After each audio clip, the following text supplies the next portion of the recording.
Hello student, तो कैसे हैं आप लोग। तो चलिए आज हम सैनिक school entrance exam class 9th के लिए जो है 7th पार्ट लेकर आए बेस्ड ऑन एनसीईआरटी। ठीक है, सैनिक school entrance exam class 9th के लिए अगर आप अभी तक पिछले पार्ट नहीं देखे हैं तो अभी जाकर देखिए, उनका लिंक आपको डिस्क्रिप्शन में मिल जाएगा, वहां से आप पहले 6 पार्ट देख सकते हैं। ठीक है, उसके बाद 7th पार्ट का टेस्ट लगाइए और इसकी जो पीडीएफ फाइल है वो भी आपको वहीं नीचे डिस्क्रिप्शन में उसका लिंक है, वहां से आप डाउनलोड कर सकते हैं। और अभी तक हम आप लोगों ने मेरे चैनल दिशा कोचिंग सेंटर से नहीं जुड़े हैं तो उससे जुड़े, ताकि आपको सैनिक school entrance exam class 9th के लिए जो है जनरल साइंस का आपको फुल जो है प्रिपरेशन हो जाए। तो चलिए समय बर्बाद नहीं करते हैं। आज का क्वेश्चन नंबर 91 से पहले के क्वेश्चन आपको पहले 6th पार्ट में देखने को मिलेंगे। तो चलिए क्वेश्चन नंबर 91 है, which of the following is not a fossil fuel. निम्नलिखित में से कौन जीवाश्म ईंधन नहीं है। Option A coal, option B petroleum, option B natural gas और ऑप्शन डी वाटर गैस। तो बताइए which is the correct answer. तो बताइए which one is the correct option. Option A कोयला, option B petroleum, option C प्राकृतिक gas या option D जल gas. तो which is the correct answer. Correct answer is D, जल gas is the right answer. यह पूछ रहा है कि इसमें क्वेश्चन में पूछ रहा कौन सा है फॉसिल फ्यूल नहीं है, तो फॉसिल फ्यूल कौन है, जल गैस नहीं है। Question number 92, which gas help in the process of combustion. ठीक है, दहन की प्रक्रिया में कौन सी गैस मदद करती है। A cooking gas, B nitrogen gas, C oxygen gas, D producer gas. तो बताइए cooking gas, nitrogen gas, oxygen gas या फिर निर्माता gas, which is the correct answer in 4 option. दहन की प्रक्रिया में कौन सी गैस मदद करती है। तो which gas help in the process of combustion. तो बताइए करेक्ट आंसर कौन सा है। चलिए अपना आंसर चेक करते हैं। Correct answer C, oxygen gas is the right answer.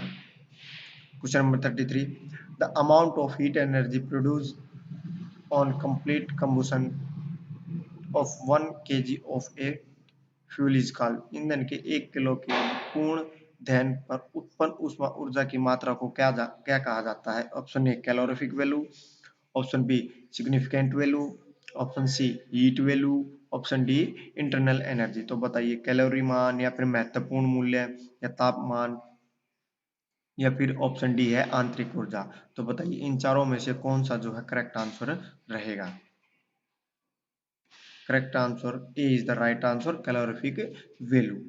ठीक है, ऑप्शन ए कैलोरिक मान। Question number 94, which zone represent the partial combustion in candle flame. मोमबत्ती की लो में आंशिक दहन किस क्षेत्र का प्रतिनिधित्व करता है। A outer zone, B middle zone, C inner zone या फिर D lower zone. Which is the correct answer. बताइए करेक्ट आंसर कौन सा है। ऑप्शन ए, बी, सी या फिर D. Correct answer B is the right answer, middle zone व मध्य क्षेत्र। Next question, question number 95, burning coal in a closed room will produce. बंद कमरे में कोयला जलाने से उत्पादन होगा, किसका उत्पादन होगा, कौन सी गैस, किस गैस का उत्पादन होगा। A nitrogen oxide, B carbon dioxide, C carbon monoxide या फिर डी ऑक्सीजन। बताइए किसका किसका होगा। अगर आप बंद कमरे में जो है बंद कमरे में कोयले को जलाएंगे और कहीं से भी आपको हवा का आर पार नहीं होगा तो कौन सी गैस का जो उत्पादन होगा, कौन सी गैस जो वहां से निकलेगी। तो कौन सी गैस निकलेगी, कार्बन मोनोऑक्साइड गैस निकलेगी। Question number 96, substance which catch fire are called. पदार्थ जो आग पकड़ते हैं उन्हें क्या कहा जाता है। A acids, B bases, C combustible या फिर D burners. Which is the correct answer. अमल, आधार, ठीक है, दहनशील या फिर burner. Which is the correct answer. बताइए C is the right answer, दहनशील यानी कि combustible is the right answer. Question number 97, out of this which is able to control fire. इनमें से जो आग को नियंत्रित करने में सक्षम है, क्या A NH3, H2, CO2, F2। Which is the correct answer. Out of this which is able to control fire, जो इनमें मतलब जो कंट्रोल को अब मेरा मतलब फायर को जो कंट्रोल करता है कौन करता है। NH3 करता है, H2 करता है, या फिर CO2 करता है, या F2 करता है? Which is the correct answer, बताइए। तो correct answer is CO2, carbon dioxide करता है। Question number 98, which zone of a flame does a goldsmith use for melting gold and silver? सोने और चांदी को पिघालने के लिए एक सुनार किस क्षेत्र का उपयोग करता है? ए आउटर जोन का, बी मिडिल जोन का, सी इनर जोन का, या फिर डी लोअर जोन का? बताइए। जो सुनार होता है, ठीक है, सोना और चांदी को पिघालने के लिए जब वो जिसमें यूज करता है, जिसमें उनको पिघालता है, जहाँ पर ज्यादा हीट होती है, कम हीट होती है, वो कौन सा जोन होता है? किस जोन से उसका जो है यूज करता है? ए आउटर जोन का यूज करता है, मिडिल जोन का यूज करता है, फिर इनर जोन का, फिर लोअर जोन का? बताइए which is the correct answer. भारी क्षेत्र, ठीक है, मध्य क्षेत्र,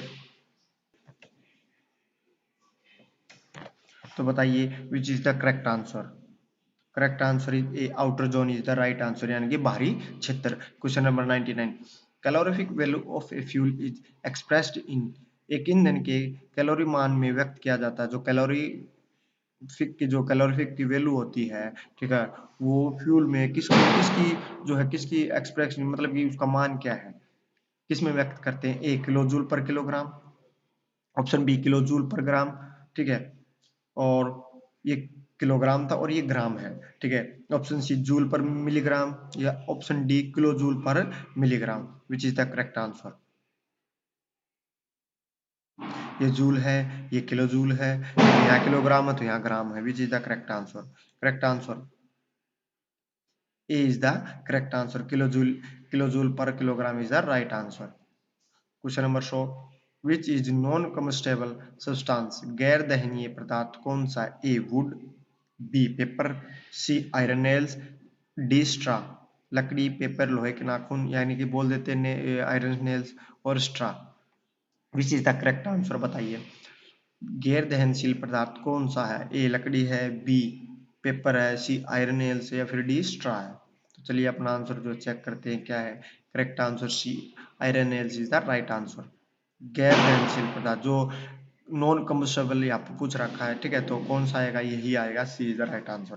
question number 101, acid rain contains mainly, अम्लीय वर्षा के मुख्य रूप से शामिल है क्या? Oxygen and nitrogen gas, B fluorine and chlorine gas, D magnesium oxide, या फिर D nitrogen oxide and sulphur dioxide? Which is the correct answer. Acid rain contains mainly, अम्लीय वर्षा के रूप में मुख्य रूप से शामिल है क्या? ऑप्शन ए में है oxygen and nitrogen gas, B में है fluorine and chlorine gas, C में है मैग्नीशियम ऑक्साइड, और डी में है nitrogen oxide and sulphur dioxide? Which is the correct answer, तो बताइए। Correct answer D is the right answer, nitrogen dioxide and sulphur dioxide. चलिए question number 102, the clearing of forest is refer to as, जंगलों की सफाई के रूप में जाना जाता है क्या?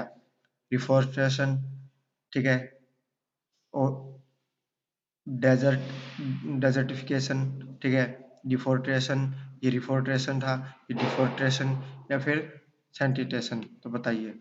स्वच्छता, वनों की कटाई, मरुस्थलीकरण, या फिर वनीकरण? बताइए। वनीकरण। जंगलों की सफाई के रूप में जाना जाता है, किसे जाना जाता है, मतलब क्या कहते हैं हम? तो क्या कहते हैं? वनों की कटाई को कहते हैं डिफोरेस्टेशन। जब जब आप देखते हो जंगलों की कटाई करते हैं तो उनको क्या कहते हैं? डिफोरेस्टेशन कहते हैं। और ये भी याद होना चाहिए, अगर हम पेड़ों को लगाते हैं उनको क्या कहते हैं? तो उनको क्या कहते हैं? रिफोरेस्टेशन कहते हैं, नवीकरण कहते हैं। क्वेश्चन नंबर 103, डिफोरेस्टेशन लीड्स, वनों की कटाई होती है क्या? उससे वनों की कटाई से क्या होता है? ऑप्शन ए है an increase in the temperature of the earth, पृथ्वी के तापमान में वृद्धि होती है। ऑप्शन बी है imbalance of O2 and CO2, O2 और CO2 का असंतुलन होता है। Option C increasing in rainfall, वर्षा में वृद्धि होती है। या फिर ऑप्शन डी ए और बी दोनों, ए और बी दोनों? तो बताइए which is the correct answer. Deforestation से क्या होता है? उससे क्या होता है? Increasing in the temperature of the अर्थ होता है, या फिर इनबैलेंस ऑफ O2 CO2 होता है? बताइए। या फिर option C increase in rainfall, वर्षा में वृद्धि होती है, या फिर ऑप्शन डी है ए और बी? तो बताइए which is the correct answer. तो D is the correct answer, A और B. And increase in the temperature of earth, पृथ्वी का तापमान तो बढ़ता ही है, ठीक है, वनों की कटाई से, और O2 और CO2 का जो है असंतुलन है, मतलब इम्बैलेंस होता है। Question number 104, which of the flowing gases is needed by plants for photosynthesis, प्रकाश संश्लेषण के लिए पौधों को निम्नलिखित में से किस गैस की आवश्यकता होती है? A oxygen, B nitrogen, C carbon dioxide या फिर D sulphur. Which is the correct answer, बताइए। पौधों को प्रकाश संश्लेषण के लिए कौन सी गैस की आवश्यकता होती है? ए ऑक्सीजन की होती है, बी नाइट्रोजन की होती है, सी कार्बन डाइऑक्साइड की होती है और डी सल्फर की होती है। बताइए which is the correct answer, इन चारों ऑप्शन में से कौन सा सही है? तो correct answer C is the right answer, carbon dioxide is the right answer. Question number 105, name the process undertaken by plants for preparing their own food, पौधों द्वारा अपना भोजन तैयार करने के लिए शुरू की गई प्रक्रिया को क्या नाम दें? A industrialization, B photosynthesis, C stealing या फिर D settlization. Which is the correct answer? A औद्योगिकरण, बी प्रकाश संश्लेषण, सी स्टीलिंग और डी बाध्यकरण। बताइए पौधों द्वारा अपना भोजन तैयार करने के लिए शुरू की गई प्रक्रिया को क्या कहते हैं? Correct answer is photosynthesis. Photosynthesis की कहानी जो पौधे हैं वो अपना भोजन तैयार करते हैं और उसी प्रक्रिया को हम क्या कहते हैं? फोटोसिंथेसिस यानी प्रकाश संश्लेषण कहते हैं। आज का हमारा लास्ट और आखिरी क्वेश्चन 106 का 106 का लास्ट क्वेश्चन है। An increasing N increase in the amount of carbon dioxide result in, carbon dioxide की मात्रा में वृद्धि के लिए परिणाम स्वरूप होता है क्या? Winter season, B global warming, C rainfall या फिर डी ऑल ऑफ दीज। बताइए which is the correct answer? सर्दियों का मौसम, ग्लोबल वार्मिंग, वर्षा या फिर ये सभी। Which is the correct answer, तो बताइए। Correct answer is B global warming is the right answer. ये आज के हमारे 106 क्वेश्चन हो गए हैं और इससे पहले कि आपने अगर टेस्ट नहीं लगाया है तो उनका लिंक आपको डिस्क्रिप्शन में मिलेगा, वहां से जाकर आप टेस्ट लगा सकते हैं। 106 क्वेश्चन का, आज तक के 106 क्वेश्चन का आप वहां से टेस्ट लगा सकते हैं। और इसकी पीडीएफ फाइल चाहिए तो आप लोगों को, वो भी आपको डिस्क्रिप्शन में वहां पर उनका लिंक मिलेगा, वहां से आप डाउनलोड कर सकते हैं। और मेरी यह वीडियो आप लोगों को पसंद आए तो इस वीडियो को लाइक करें और हमारे यूट्यूब चैनल दिशाएं कोचिंग सेंटर को अभी सब्सक्राइब करें, ताकि जो भी नई अपडेट रहेंगे आपको सैनिक स्कूल एंट्रेंस एग्जाम के लिए जो है क्लियर हो जाए। और बहुत सारे बच्चे बोल रहे हैं कि इस चीज़ का, पर्टिकुलर सब्जेक्ट का, इस चीज़ का जो है आप स्टार्ट कीजिए लाइव क्लासेस। मैं लाइव क्लासेस इसलिए स्टार्ट नहीं कर सकता क्योंकि अभी मेरे पास फुली सोर्स नहीं है इसके लिए, ठीक है। जब फुली सोर्स हो जाएंगे तो आपकी जो लाइव क्लासेस चल जाएंगी। और अगर मेरी एक और आपसे विनती है, अगर मेरी वीडियो पहले पार्ट आपने नहीं देखे तो वो आप जरूर देखना। इसके लिए आपको सैनिक स्कूल एंट्रेंस एग्जाम में बहुत हेल्प मिलेगी, बहुत ही ज़्यादा हेल्प मिलेगी। मैं ये कहूँगा आप जब एंट्रेंस एग्जाम देने जाओगे तो आपको यहीं से क्वेश्चन उठे हुए दिखेंगे।